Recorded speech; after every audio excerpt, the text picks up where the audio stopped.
Um, but one of the like kind of in this pocket, one of the things that I wanted to ask is because like I would consider myself fairly highly motivated, but like in this last 3 weeks, this last 3.5 weeks, I've suffered a crippling lack of motivation.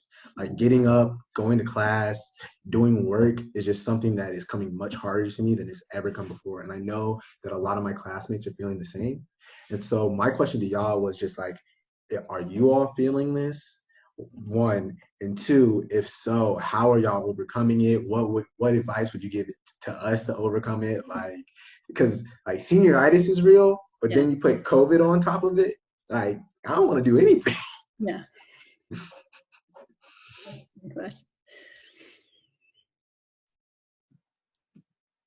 Yeah, I'm really lucky I have this job, to be really clear, right? Like I'm really lucky because otherwise yeah, I would be completely, what gives me motivation is like the idea that we're actually trying to take steps to help our students. And I don't mean that to sound like cliche, but like literally, like these are moments that are by their very definition demotivating, right? Like, so you have, in my view, like you kind of have to look for a greater goal in mind, or really kind of set goals for kind of getting you up and getting you off the couch each and every day. Between Duke and my kids, I get up every day. But you know what? I'm more tired than I have been in my career. Like every night, I make dinner for my kids. We have dinner together. My kids go to bed at like 8 o'clock, and I'm headed there. I mean, we usually have telephone calls late at night, but I'm like barely awake. Right back can tell you, because this is exhausting. Like these moments, the strain of this, watching the news, being disconnected from people you see every day. For me, it's like I hate my commute, but like I really miss my commute. Like there are all kinds of like little things that when you're stripped from like normalcy, you realize like how supportive the routine and like regularity are in your life. So, you know, I think a big part of this also is just like letting ourselves off the hook and acknowledging. I've been like seeing on Instagram people say like you don't have to be super productive in a pandemic. But like really, you don't have to be super productive in a pandemic. Like this is odd. It's an odd time. Let yourself off the hook a little bit. I think that's the only way. A couple years ago, I did this sort of Adam Grant work-life podcast about whether or not you're an integrator or a separator, and whether or not you spend your time sort of like thinking about discrete functions of your identity. You know, your work life, your school life, your family life. You know, like your relationships. And somebody said to me the other day, like, we're all integrators now. There's no separator, right? That being sort of in a space where the space where you are sleeping is the space where you're working, is the space where you're managing sort of like logistics for your next appointment for something, if you can get an appointment for something. And I think that you know, I've been trying to draw on the practices that have worked for me in other times where, okay, clean up my desk. You know, I feel like, you know, one of the things, you know, with that sort of sophomore year of college moment of, I got a lot of decisions to make. Maybe I could like clean off like the space where I work. I think some of those practices, make your bed, get a little bit of exercise, find a way to sort of put some structure and routine in, can be helpful. But I've also read some really interesting stuff around finding something novel, you know, in your day, because the monotony of what we're doing right now, you know, a good way to sort of break that up is to learn something different. It's different than your coursework.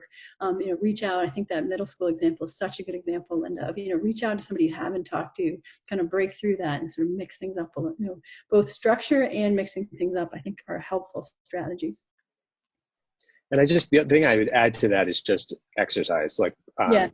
you know, one of the most important things you can do is to get out, move around, take a walk every day. I mean, some of the earliest work on the impact of exercise on emotions was discovered at Duke like 15, 20 years ago. And like truly one of the very best things is to get out and move around. My dog is really happy with me because I've been trying to put this into practice, and like I've tried to tire him out every day. And I do find that even for me, like I find that that's a really crucial part of the day. It's a little bit harder in some of the isolation protocols that we have. But most jurisdictions allow us to get out and move around a little bit, and I suggest doing so. Yeah. Mary Pat, do you want to share what you have been doing, the new things and novel things that students might not know about? I've got a bunch of books that I have, I feel like I can't read because I have so much to do that I can't be reading, but I'm trying to give myself like permission at the end of the day to just read. So, I just read Educated by Tara Westover and, took over one of Gary's email threads to talk about it. We've been doing just sort of a family drawing night. And this is going to be the next night that we do it. And it's funny because it's my mom who's 80 and my kids who are in 3rd and 5th grade. And me, and it's funny because my mom's like, I'm not good at this, and then my kids are going, Nana, you're good. No, Nana, that looks great. They're actually sort of teaching her how to be a little more self-accepting, and it feels like a good idea to just keep trying stuff. I think the next thing I'm going to do is get out an old puzzle and see if we can have a puzzle night, which we don't do that very often. That's amazing, and I think. Yeah, I can't do. Go ahead. No, go ahead, Linda. No, I was just gonna say, wow, puzzle seems like one of those time-consuming things that I would never give myself the luxury to do. But now I feel like I can piece it together a puzzle that's the shape or the size of West Union, because. Yes. Correct. Why not? Yeah. The puzzle thing is key. I'm here with my girlfriend, and me and my girlfriend did a 1,000-piece puzzle, and wow. it took us a week, but it was great. We framed it. It was amazing. Yeah. I definitely highly recommend the puzzle, especially a big one that it takes a long time. One that looks annoying, do that.